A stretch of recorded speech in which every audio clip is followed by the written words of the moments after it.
മൂത്രനാളിയിൽ electric wire കുത്തിക്കയറ്റിയ 25-കാരൻ ആശുപത്രിയിൽ. നിനക്കത് വേണ്ടെങ്കിൽ നീ ഇല്ലാത്ത പാവങ്ങൾക്ക് ദാനം ചെയ്യും. 6 കോടിന്റെ സാധനമാണ് ഇവൻ നശിപ്പിക്കാൻ നോക്കിയത്. തമാശ പറയുന്ന എല്ലാ കാര്യം ശരിക്കും അതിന്റെ വാല്യൂ 6 കോടിയാണ്. വളരെ വിചിത്രമായൊരു വാർത്തയാണ് തിരുവനന്തപുരത്ത് നിന്ന് പുറത്തു വരുന്നത്.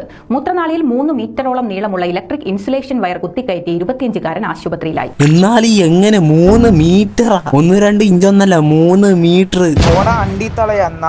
വിട്ട് ബ്ലോക്ക് വന്ന് വിടാൻ പറ്റാത്ത ഏതെങ്കിലും പാവപ്പെട്ടവനായിരിക്കും ഇത്. ബ്ലോക്ക് മാറാൻ വേണ്ടി ആയിരിക്കണം അവൻ അങ്ങനെ ചെയ്തിട്ടുണ്ടാവല്. എന്നാൽ ഇവൻ ഇത് എങ്ങനെ കയറ്റിയത് എന്നാ ഞാൻ ആലോചിക്കുന്നത്. ഇതിന്റെ അകത്ത് അത്രയും വലിയ സ്ഥലമൊന്നുമില്ല. സാധനം മൊത്തം കയറ്റി നിറക്കാൻ വേണ്ടി ഇത് മറ്റേ ഡിക്കി ഒന്നല്ല. നിനക്കത് വേണ്ടെങ്കിൽ നീ അത് എടുത്ത് കളഞ്ഞിട്ട് വലിയ ഡിക്കി ഫിറ്റാക്കി വെക്ക്. അതാവുമ്പോ പിന്നെ എന്ത് സാധനം വേണമെങ്കിലും എടുത്തിടാം. അതിന്റെ അകത്ത് മണി ഇല്ലവന് മണി വേണ്ട, ഇല്ലാത്തവന് മണി വേണം. ഇത്രയൊന്നും ആർഭാടം പാടില്ല ബ്രോ. ഒന്നുമില്ലെങ്കിൽ നമ്മള് മരിച്ചു കഴിഞ്ഞാൽ മണ്ണിലേക്ക് തന്നെയല്ലേ പോകുന്നത്. പിന്നെ നിനക്ക് 6 കോടി ഉണ്ടായതിന്റെ അഹങ്കാരല്ലേ നിനക്ക്. ഇനി നിങ്ങളെ വീട്ടുകാരോ നാട്ടുകാരോ ആരെങ്കിലും കുറ്റം പറഞ്ഞിട്ടുണ്ടെങ്കിൽ തിരിച്ചു പറയണം. എന്റെ കയ്യിൽ കോടികൾ വിലയിലെ സാമാനം ഉണ്ട്. നീ എന്തൊരു ദുഷ്ടനാടാ. നിനക്കത് വേണ്ടെങ്കിൽ നീ ഇല്ലാത്തവർക്ക് ദാനം ചെയ്യും. ഇവനിപ്പോ അത് വേണ്ട, എന്നാ പിന്നെ ഇവനത് നശിപ്പിച്ചു കളയാനാ നോക്കുന്നത്. ഇലക്ട്രിക് വയർ യുവാവ് സ്വയം കുത്തിക്കയറ്റുകയായിരുന്നു. ഹാക്കറെ ബൈ ഹാക്കർ. അല്ലാണ്ട് പിന്നെ ഇവൻ എങ്ങനെയാണ് ഈ സാധനം ഇതിന്റെ അകത്തേക്ക് കുത്തിക്കയറ്റിയത്? മൂത്രനാളിയിൽ ഇലക്ട്രിക് വയർ കുത്തിക്കയറ്റിയ 25-കാരൻ ആശുപത്രിയിൽ. 25 വയസ്സടാ. 25 വയസ്സ്. 25 വർഷമായിട്ടും താഴെ നിന്റെ തലച്ചോറിലെന്ന കളിമണ്ണാണ്. 5 വയസ്സെന്ന് പറഞ്ഞാൽ പോട്ട്, 10 വയസ്സെന്ന് പറഞ്ഞാൽ പോട്ട്, 18 വയസ്സെന്ന് പറഞ്ഞാൽ പോട്ട്. 25 വയസ്സിൽ ഒരുത്തൻ ചുക്കാമണീൻ്റെ അകത്ത് വയറ് കുത്തി കയറ്റി. അപൂർവ ശസ്ത്രക്രിയക്കൊടുവിൽ പല കഷണങ്ങളായി മുറിച്ചാണ് വെട്ടി കഷണാക്കി എടുത്ത് എന്തെന്നും കൂടി പറ. എനിക്കത് വേണ്ടെങ്കിൽ ഊരി വിറ്റിട്ട് വീട്ടുകാർക്കെങ്കിലും ഉപകാരം ഉണ്ടായി കൊടുക്ക്. എന്തിനാണ് ഇയാൾ ഇത്തരം ഒരു പ്രവൃത്തി ചെയ്തതെന്ന് വ്യക്തമല്ല. ആബ്സല്യൂട്ട് അപരാധം. ഇജ്ജാതി കഴിവേറിത്തരം. ഓൻ എടുത്തു കൊടുക്കാൻ പാടില്ല. ഇനോന് അതും കൊണ്ട് നടക്കട്ടെ. 1 മണി 2 മണി ചുക്കാമണി ജാസി താത്ത മണിമാറ്റി ഡിക്കി ഫിറ്റ് ചെയ്തിരിക്കുന്നു ഗൈസ്. ഓപ്പറേഷനിലാണ്. വേദന കൊണ്ട് കൊത അനക്കാൻ പോലും പറ്റുന്നില്ല. കുറച്ച് പെയിൻഫുൾ ആയിട്ടുള്ള ഡേ ആയിരുന്നു. കാരണം എന്റെ സ്റ്റിച്ചൊക്കെ ഉണങ്ങി വരുന്നേ ഉള്ളൂ. അപ്പോൾ അതിൻ്റെതായിട്ടുള്ള കുറച്ച് ബുദ്ധിമുട്ടൊക്കെ ഉണ്ടായിരുന്നു. എന്തിനാ ബ്രോ ഇത്രയല്ല ആർഭാടം? ഒരു 6 കോടിയുടെ മുതൽ ഇങ്ങനെ നശിപ്പിച്ച് കളയണം. പോരാത്തതിനത് വീഡിയോ കോൾ ചെയ്ത് ഹെൽനോസ് പാട്ടൊക്കെ വരെ കാണിച്ചു കൊടുത്ത്. എന്നിട്ടൊരു വിശ്വാസമില്ലാണ്ട് പോയിട്ട് വീട് ചെയ്ത് ഞാൻ എന്താ പറയാന്ന് ഞാൻ ആലോചിക്കുന്നത്. എടാ എന്നിട്ട് ഓൻ എന്ത് പ്രൗഡിലാ പറയുന്നത്? കാണിച്ചു കൊടുത്തു എന്നിട്ട് വിശ്വാസം ആകുന്നില്ല. ഇത് എന്താ ഇത് വീഡിയോ കോൾ ചെയ്ത് കാണിച്ചു കൊടുത്തത് ഈ സാധനം? ഇതെല്ലാം കണ്ട ഹെൽനോസ് പാട്ടയുടെ കാര്യം ഞാൻ ആലോചിക്കുന്നത്. ജാസി ബ്രോ, കിണർ കുത്താൻ ഇത്ര ആർഭാടം പാടില്ല ബ്രോ. കൊറോണ വന്ന് പോയി, പക്ഷെ അതിന്റെ ഇടയിൽ ഉണ്ടായ കുറെ ഡിസീസ് മാറ്റാൻ വേണ്ടി കൊറോണക്ക് പറ്റിയിട്ടില്ല. അവന്റെ നുണക്കുഴിയിൽ തൂറി വെക്കാൻ തോന്നുന്നു. പ്ലീസ് കൊറോണ വീണ്ടും വന്ന് ഏടുന്നെങ്കിൽ ഇതിനെ എടുത്തോണ്ട് പോ. 2026 എന്നിട്ടും മഞ്ചട്ടി മക്കൊരു മാറ്റവും.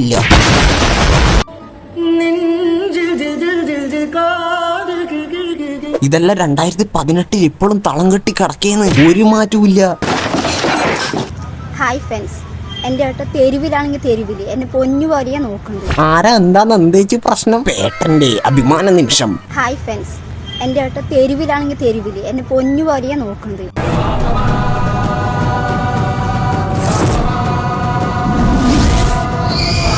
പേട്ടൻ എന്താ ചത്തോ? പേട്ടൻ എന്താ പ്രതിമയാണോ?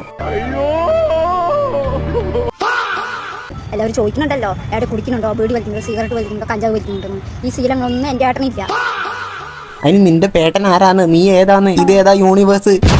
സ്ക്രോൾ ചെയ്ത് 18-ലെത്തിയെന്ന് തോന്നുന്നു. ഒരു മാറ്റവും ഇല്ലടാ. ഇതെല്ലാം ഏടന്ന് എണീച്ച് വരുന്നത്. ഞാൻ വീഡിയോ എടുക്കാണ്. പേട്ട ഈ ഒരു കയ്യകലത്തിൽ വെച്ചിട്ട് വീഡിയോ എടുക്കുന്നുണ്ട്, പക്ഷെ അത് വാവാച്ചി കാണുന്നില്ല. അബ്സല്യൂട്ട് അപരാധം. ഞാൻ വീഡിയോ എടുക്കാണ്. Oh my god, natural acting വേണ്ടെന്ന് പറയരുത്. സിനിമ പിടിക്കട്ടെ ഞാൻ. അതെന്നാന്ന് പട്ടിക്ക് കയറുകൊണ്ടാ? ക്യൂട്ട്നെസ്. വാവ്. ഉപ്പും മുളക് പവറാക്കാൻ വന്നവരതാ പറയായി റോട്ടിൽ കിടക്കുന്നത്.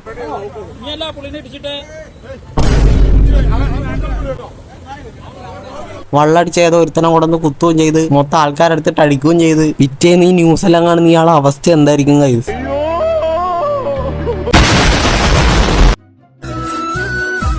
ഇതാരാ, പേട്ടനാണോ? അല്ല, എന്റെ അച്ഛനാണ്. എടാ മോനെ, നീ നിന്റെ തന്തക്ക് കുഞ്ഞിനെ കൊടുക്ക്. മതി ഞായറാഴ്ച സ്കൂള് വെക്കണം. എടാ ഗൊമ്മാളെ, ഇത് ശരിക്കും അച്ഛനാ. അംഗനവാടിയിലും പ്രസവ വാർഡ് തുടങ്ങിയ ഇത് അച്ഛനാണെങ്കിൽ അമ്മ എങ്ങനെ ഉണ്ടാവല്? അമ്മ LKG പഠിക്കുന്നത്.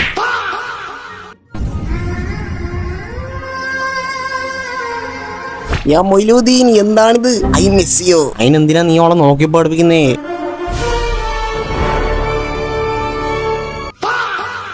ഇത് എന്തിനാ ഇത് ഒരു ദിവസം പോണെങ്കിൽ എന്തെല്ലാം കാണുന്നത്? ഇവൻ തുപ്പുന്നു, കൊഞ്ഞനം കുത്തുന്നു. നിന്റെ ശരിക്കും പ്രശ്നം എന്താന്ന്? I miss U baby.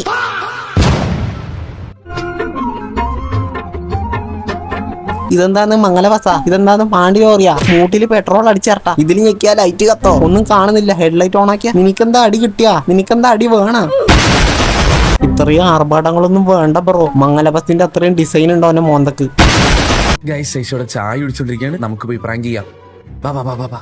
അരേ ശിഖണ്ഡി ബോസടിക്ക് ഒരു കയ്യകലത്തിൽ നിന്റെ പ്രാങ്ക് പണ്ണുന്നു നീ. ഇത് കാണുന്നു നമ്മുടെ പൊട്ടന്മാരാ. എടുത്തല്ലേ ഇവിടെ നിന്ന് കെട്ടിയെടുക്കുന്ന 2026 തുടങ്ങിയിട്ടേ ഇല്ലു.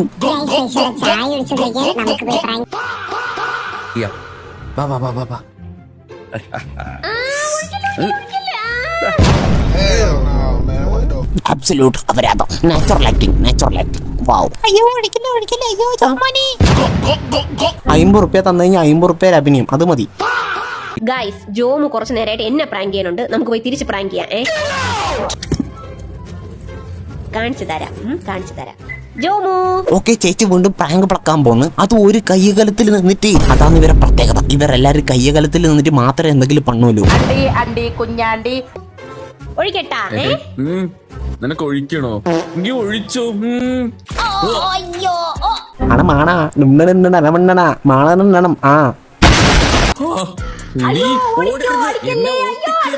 ഇത്രയും അഭിനയിച്ചതിന് 10 റുപ്യ അത്രേ തരും. അതന്നെ അധികമാണ്.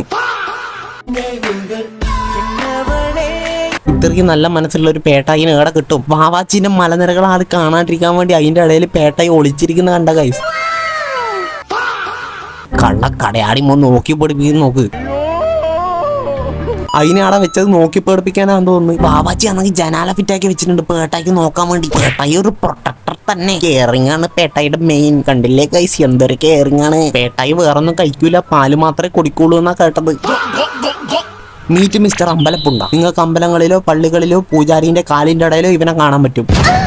നിനക്കെന്താ വയ്യേ? നിനക്കെന്താ കൃമികടി ഉണ്ടാ? നാരായണി വില്ലമ്മിന്റെ ബ്ലൗസും തൂറാമുട്ടി ആറ്റിറ്റ്യൂഡും അബ്സല്യൂട്ട് അപരാധം. അവിടെ ഗൊമ്മാളെ അയ്യടി കുട്ടാ.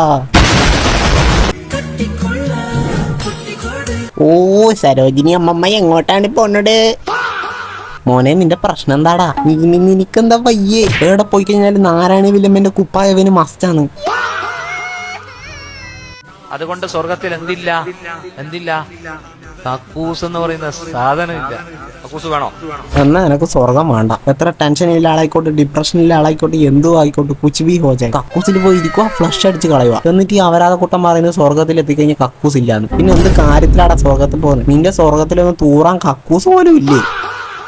ഇനി എന്തിനാ കക്കൂസ്? ഉള്ളത് വിയർപ്പായിട്ടും നല്ല കസ്തൂരിയായിട്ടും ഒരു ഏമ്പക്കം അങ്ങോട്ട് വിടും. സുബ്ഹാനല്ലാഹ്. ഏതായാലും അതുപോലെ ദുനിയാവിലാവോ? ഈ അപരാധ കൂട്ടനാണെങ്കിൽ എന്തെല്ലാം അപരാധ പറയുന്നത്? ആർക്ക് തൂറേണ്ട ആവശ്യമില്ല, ആർക്ക് കക്കൂസി പോണ്ട സ്വർഗത്തിലേന്ന്.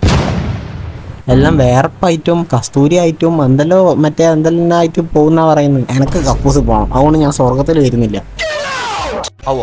അപ്പം സ്വർഗം സുഹൃത്തുക്കളെ മനോഹരമാണ് സ്വർഗം. ഇവൻ ഇങ്ങനെ പറയും. വേറൊരു ഉസ്താദിനോട് ചോദിച്ചു കഴിഞ്ഞാൽ അവര് മറ്റങ്ങനെ പറയും. ഇവർക്ക് തോന്നിയ പോലെയാണ് മൈൻഡിൽ വന്ന സാധനം പറയുന്നത്. ഗൈസ്, എൻ്റെ ഒരു അനുഭവം പറയട്ടെ. എൻ്റെ അനുഭവം, ഞാൻ പണ്ട് പള്ളിയിൽ പോകുന്ന ഒരാളായിരുന്നു ഗൈസ്. അവിടെ ഒരു പാസ്റ്റർ ഉണ്ട്. പാസ്റ്റർ പറഞ്ഞു കഴിഞ്ഞാൽ പള്ളിയിലച്ഛൻ. ഓക്കെ, ഈ പള്ളിയിലച്ഛൻ പറയും, നിങ്ങൾ ക്രിസ്മസിന് കേക്ക് മുറിക്കാൻ പാടില്ല. ക്രിസ്മസിന് കേക്ക് മുറിച്ചു കഴിഞ്ഞാൽ ക്രിസ്മസ് ഭൂതം നിങ്ങളെ തലേ കയറി ഇരിക്കും. ഇയാൾ ആഘോഷങ്ങളെ മൊത്തം ഇങ്ങനെ കുറ്റം പറയും. നിങ്ങൾ കേക്ക് മുറിക്കാനേ പാടില്ല, നിങ്ങൾ ബർത്ത്ഡേക്ക് കേക്ക് മുറിക്കാൻ പാടില്ല, ന്യൂ ഇയറിന് കേക്ക് മുറിക്കാൻ പാടില്ല, ഒരു കാലത്ത് നിങ്ങൾ കേക്ക് മുറിക്കാൻ പാടില്ല. അങ്ങനെ എന്തെങ്കിലും മുറിച്ചു കഴിഞ്ഞാൽ ആ ഇവന്റ് എന്താണോ ആ ഭൂതം നിങ്ങളെ തലേ കയറി ഇരിക്കുന്ന ഈ പാസ്റ്റർ പറയുന്നത്, ഈ മണ്ടനായ പാസ്റ്റർ. ഓക്കെ, എനിക്കുണ്ടായ അനുഭവമാണ്, ഞാൻ റിയൽ ലൈഫിൽ കേട്ട ഒരു സാധനമായത്. എന്നിട്ട് ഇയാളെ 2 വയസ്സുള്ള ചെറിയ മോന്റെ ബർത്ത്ഡേക്ക് ഇയാൾ കേക്ക് മുറിച്ചു. അപ്പൊ എന്താണ് ആ ചെറിയ കുട്ടീന്റെ തോളിൽ എന്താണ് ഭൂതം കയറി ഇരിക്കൂലേ? എന്താണ് ബർത്ത്ഡേ ഭൂതം എന്താണ് തോളത്ത് കയറി ഇരിക്കൂലേ ആ കുട്ടീന്റെ? അപ്പൊ ഇതാന്ന് പറയുന്നത് ഈ മതത്തിൽ എന്ന് പറഞ്ഞു കഴിഞ്ഞാൽ എന്തും തോന്നിയ കാര്യം വിളിച്ചു പറയലാന്ന് ആൾക്കാർ. തോന്നിയത് എന്താണ് മൈൻഡിൽ തോന്നുന്നത് അത് അങ്ങനെ തന്നെ വിളിച്ചു പറയും. അതാണ് ശരി, അവര് പറയുന്നത് അതാണ് ശരി, അത്ര തന്നെ. അതിന്റെ അപ്പുറത്തേക്ക് നമുക്കൊരു ചോദ്യമില്ല. ചോദിച്ചു കഴിഞ്ഞാൽ നമ്മളെ സെയ്ത്താനേ നീ സെയ്ത്താനാന്ന് പറയും. എന്നെ ഇപ്പൊ ഏതെങ്കിലും ഉസ്താദുമാര് അല്ലെങ്കിൽ ഹിന്ദുക്കളെ സ്വാമികള് എന്തെങ്കിലും എല്ലാം കണ്ടു കഴിഞ്ഞാൽ എന്നെ പറയും സെയ്ത്താന്റെ ജന്തു സെയ്ത്താൻ എന്ന് പറയാം. തന്നെ ബുദ്ധിയില്ല ആൾക്കാർ ഇവരെ സെയ്ത്താൻ എന്ന് പറയും. എന്നിട്ട് ഇവരെ മതക്കാരെ ലോക മണ്ടന്മാരാക്കും. നിങ്ങൾ മതത്തിൽ നിന്ന് പുറത്തു പോയി കഴിഞ്ഞാൽ നിങ്ങളെ പിശാച് പിടിക്കുന്ന പറഞ്ഞ് ഇങ്ങനെ പേടിപ്പിച്ച് ഇങ്ങനെ മണ്ടന്മാരാക്കി നിങ്ങളെ വെക്കും, നിങ്ങളെ അടിമകളാക്കും, നിങ്ങളതിൽ നിന്ന് കുറെ പൈസ ഊറ്റും. ഇതാണ് ഇവരെ മെയിൻ പരിപാടി. അപ്പോൾ ഗൈസ് ഇന്നത്തെ വീഡിയോ ഇഷ്ടപ്പെടാൻ ലൈക്ക് ചെയ്യുക, ഷെയർ ചെയ്യുക, സബ്സ്ക്രൈബ് ചെയ്യുക. ഹെയ്റ്റ് ആയിക്കോട്ടെ, നെഗറ്റീവ് ആയിക്കോട്ടെ, പോസിറ്റീവ് ആയിക്കോട്ടെ, എന്താണെന്ന് വെച്ചാൽ നിങ്ങൾ കമന്റ് ചെയ്യുക. കമന്റ് ബോക്സ് തുറന്ന് കിടക്കുന്നുണ്ട്. നിങ്ങൾക്ക് എന്നെ തെറി വിളിക്കാം, നിങ്ങൾക്ക് എന്നെ നല്ലത് പറയാം, നിങ്ങൾക്ക് മോശം പറയാം, നിങ്ങൾക്ക് കുച്ച് ബി ബോൾ ചെയ്യാം. അപ്പോൾ നമുക്ക് മറ്റൊരു വീഡിയോയിൽ വീണ്ടും വരാം guys. Love you all, bye bye.